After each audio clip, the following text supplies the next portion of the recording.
राम राम शेतकरी बंधूंनो, मी राहुल चौहान स्वागत करतो तुमचं परत एकदा एक नवीन व्हिडिओ मध्ये।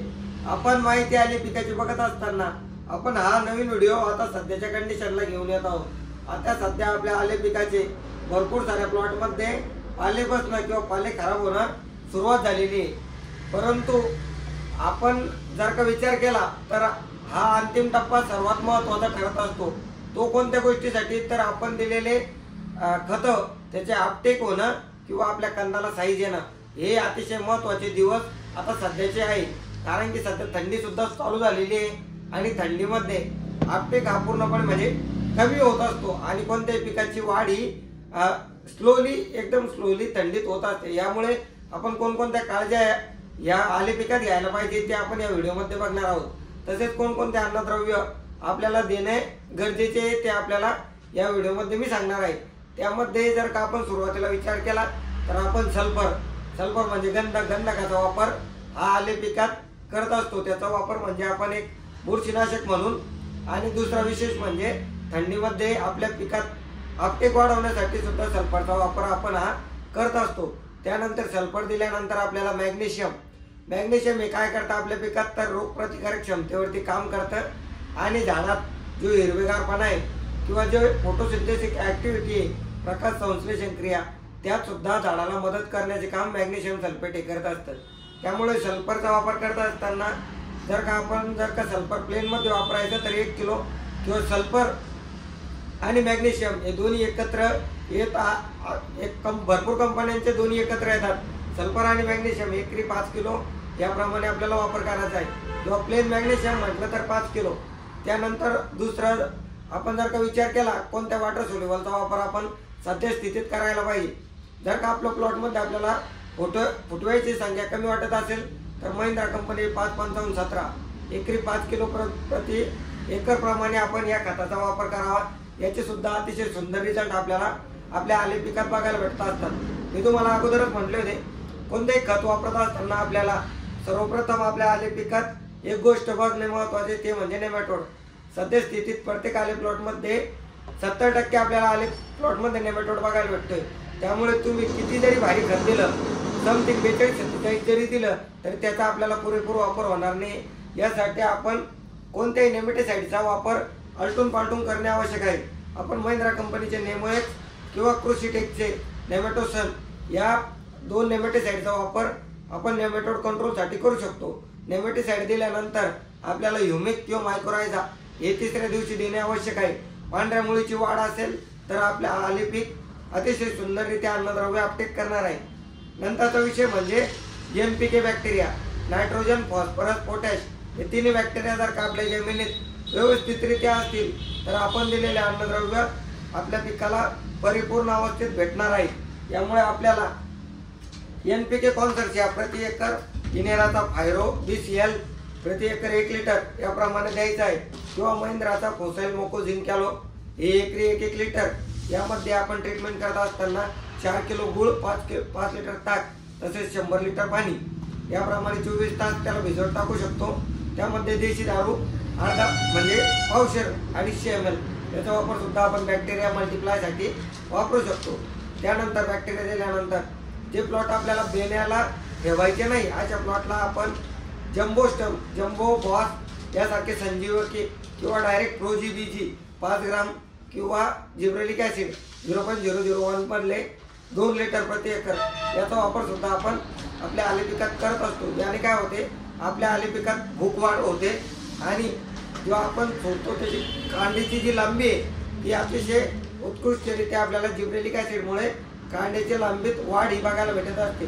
त्यानंतर जर का आपण आपल्या आले प्लॉटमध्ये आपल्याला जर का कमी फुटी वाटत असेल तर आपण मॅजिक ड्रिपचा प्रति एकर 1 किलो याप्रमाणे 2 राऊंड या बकेटचे करायचे। त्यानंतर ही दिल्यानंतर आपण क्रॉप शक्ती ही सुद्धा देऊ शकतो। हिचे सुद्धा अतिशय सुंदर रिझल्ट यामध्ये ह्युमिक ॲसिड सुद्धा येते, बाकी अन्नद्रव्य आणि एक बूस्टर बॉटल येते। यामुळे होते काय आपल्या आले पीक लगेच बूस्टअप करते अन्नद्रव्य घेण्यासाठी आणि त्याची वाढ ही झपाट्याने होत असते। सर्वात महत्त्वाचा फेज म्हणजे तो म्हणजे आलेला पिवळेपणा। यासाठी आपण प्रति एकर 5 लिटर DF याचा सुद्धा वापर आपण करू शकतो।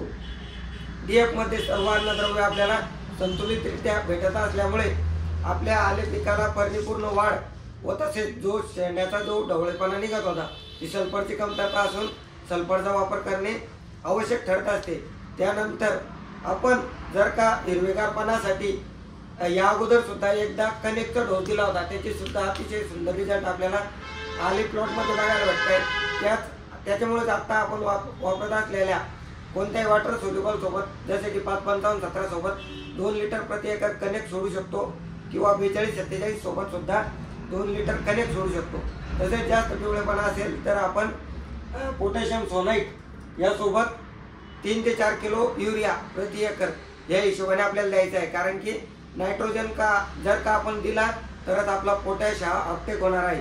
त्यामुळे आपल्याला सर्व अन्नद्रव्य मुख्य व दुय्यम अन्नद्रव्य कसे आपल्या प्लॉटला भेटतील याच्या आणि कमी दिवसात शेड्यूल आपल्याकडे पाला बसल्याला 1 महिना बाकी आहे। त्यामुळे आपल्याला परिपूर्ण शेड्यूल करून आल्या पिकाची साईज करणे हे महत्त्वाचे ठरणार आहे।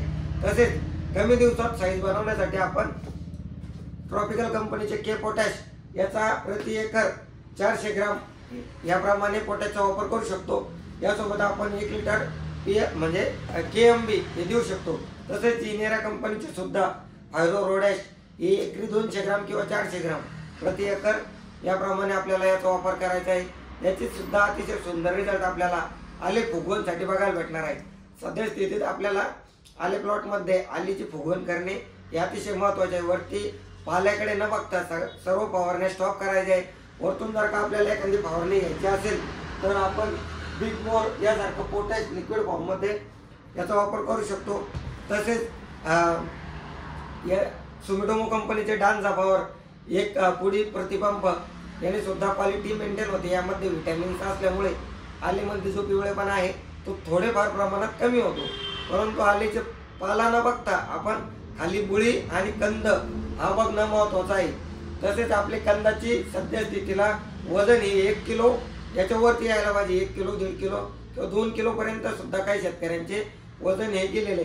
त्यामुळे इथून पुढचे जो डोस करणार आहे त्यामध्ये 4-4 दिवसाच्या अंतराने आपल्याला सर्व गोष्टी मेंटेन करायच्या आहे। सुरुवातीला ह्युमिक आणि नेमॅटिसाइड, नंतर NPK कॉन्सर्शिया, नंतर 42-47 खतं आणि त्यासोबत टॉनिक किंवा DF यांचा वापर आपल्याला योग्य त्या वेळेला करणे आले प्लॉटमध्ये महत्त्वाचे ठरणार आहे। तसेच आलेचे बाजारभाव बघता सध्या स्थितीत 3500 ते 4000 पर्यंत आलेचे बाजारभाव आहे। पुढे सुद्धा आलेच्या बाजारभावात थोडी वाढ बघायला भेटणार आहे। कारण की भरपूर सारे शेतकरी थोडी वाढ बघायला भेटली।